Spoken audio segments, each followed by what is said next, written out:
Atari's Lynx turns 25 this year. A slick handheld system that was as huge and expensive as it was powerful, Lynx never really had a chance against the inexpensive and popular Game Boy. But it's still an interesting system and one worth looking back at. We've put together a list of the 10 essential games that you really need to check out. These classics may be old, but they're still fun, and their portability makes them perfect for playing retro games in the summer. Chips Challenge. Often seen riding high on the best Lynx games lists, and cited by many fans of the system as a personal favorite, Chips Challenge is a timeless and thoroughly enjoyable 148-level puzzle game. Despite being one of the original Lynx titles, it's not so much a technical showcase as simply a very entertaining game. In fact, it's so entertaining that it was licensed by US Gold, who ported it to most popular European computers of the early 90s, and Microsoft, who included it in their Best of Microsoft Entertainment pack. But the best version is this original one, and thanks to its ageless gameplay feeling as fresh and fun today as it was 25 years ago, Chips Challenge is without a doubt the must-have Lynx game. Clax. One of the most addictive games in Lynx's lineup is this almost pixel-perfect conversion of Atari's classic arcade puzzler. It seems almost tailor-made for the Lynx, offering fast and furious tile-matching gameplay that works perfectly on the game's modest screen. While many Lynx games have aged over the years, Clax's timeless gameplay and pin-sharp graphics help make it a time capsule of classic 90s puzzling.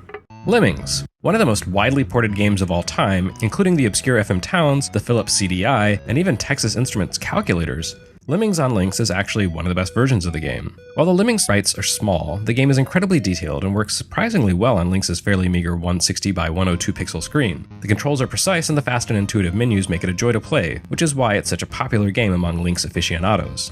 Rampart. Although this 1990 coin-op port is a little tricky to play using the Lynx's joypad, the original arcade machine used a trackball, Rampart is still an interesting historical curiosity. It's basically a very early tower defense type game, comprising many gameplay elements that would become genre staples when modern tower defense games emerged a decade and a half later. Desert Strike. Released at a time when Lynx had almost completely run out of marketing steam, this port of the much-lauded Genesis game passed most gamers by, which is a shame because it's perhaps one of the best showcases of the system, doing pretty much everything the Genesis version did, except on a smaller screen. It's still surprisingly playable today, if occasionally a little hard, and is a great reminder of how capable Atari's handheld really was. Joust. Williams' unusual flight combat coin-op made the leap to Lynx's small screen in some style, no mean feat considering the system had almost half the resolution of the original coin-op. But despite some graphical shortcuts, the game looks and plays authentically, and thanks to its evergreen gameplay, it's still a lot of fun to play today. Blue Lightning. Designed by Epix, the company that kicked off development of the Lynx before selling it to Atari, Blue Lightning was a clone of Sega's highly popular Afterburner flight combat game.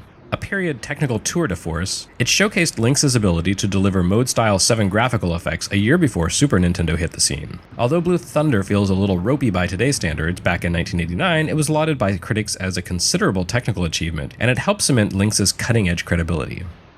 Stun Runner. This ambitious conversion of Atari's psychedelic 3D tunnel racing coin-op sometimes suffers from stroboscopic frame rate issues that might feel like they would trigger the kind of seizure the game's manual warned you about, but it's still an entertaining game.